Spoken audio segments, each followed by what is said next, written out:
Parliament ఎన్నికల్లో BRS Chevella అభ్యర్థిగా పోటీ చేస్తున్న కాసాని జ్ఞానేశ్వర్ని అధిక మెజారిటీతో గెలిపించాలని కోరారు వికారాబాద్ బీఆర్ఎస్ జిల్లా అధ్యక్షులు మెతుకు ఆనంద్. వికారాబాద్ మున్సిపాలిటీలోని మద్గుల్ చిట్టెంపల్లిలో ఆయన ఇంటింటి ప్రచారం నిర్వహించారు. స్థానిక కౌన్సిలర్లు, పట్టణ పార్టీ అధ్యక్షులు, బీఆర్ఎస్ నాయకులతో కలిసి ఆయన ప్రచారంలో పాల్గొన్నారు. కాంగ్రెస్ పార్టీ మీద ప్రజల లోపల ఘోరమైన వ్యతిరేకత కనబడతా ఉంది. వాళ్ళు ఇచ్చినటువంటి హామీలు కాంగ్రెస్ వాళ్ళు మర్చిపోయినరేమో కానీ ప్రజలు మాత్రం గుర్తుపెట్టుకుంటా ఉన్నారు. ఎందుకంటే కరెంటు ఉచితంగా 200 యూనిట్ల వరకు ఇస్తామని చెప్పిండ్రు. అడిగితే మాకు బిల్లు వస్తుంది, బిల్లు మేము కట్టాల్సి వస్తున్నది అనేది వాళ్ళు చెప్తా ఉన్నారు.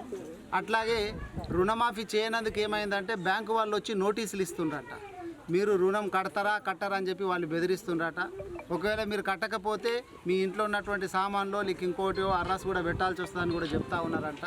ఇట్లా 1, 2 అని కాదు, ప్రజలందరూ కూడా ఏమనుకున్నారు అప్పుడంటే కేసీఆర్ గారు మాకు అన్నీ ఇవ్వబట్టే, మంచినీళ్ళు ఇంటికాడికి తెచ్చి ఇవ్వబట్టే, లాగోడికి పైసలు ఇవ్వబట్టే, కరెంటు 24 గంటలు ఉచితంగా ఇవ్వబట్టే, పెళ్ళి అయితే పైసలు ఇవ్వబట్టే, ఇవన్నీ ఇస్తున్నారు కదా, ఇవి ఇంకెక్కడ పోవు, ఇవి వచ్చేటి రాగా మీదికెళ్ళి ఇంకెక్కువ ఇస్తామంటున్నారు కదా, అవి వస్తాయని చెప్పి ఆశపడి వాళ్ళు వస్తాయి అనేటంతో భ్రమలో వేసిండ్రు తప్ప వాళ్ళ మీద ప్రేమతో కాదు. ఇప్పుడు అందరు కూడా అనుకుంటున్నారు, అయ్యో మేము ఏమరపాటుతోటి పొరపాటు పడ్డాము, మేము తప్పు చేసినాం అనేటటువంటి భావన వాళ్ళందరూ వచ్చింది. మళ్ళొక్కసారి ఎటువంటి తప్పు చేయొద్దు, కేసీఆర్ గారు అయితేనే మాకు అన్ని కూడా ఆదుకుంటాడు అనేటటువంటి భావన లోపల వికారాబాద్ నియోజకవర్గం కావచ్చు, చేవెళ్ల పార్లమెంటు కావచ్చు, ప్రజలందరూ కూడా ఉన్నారు.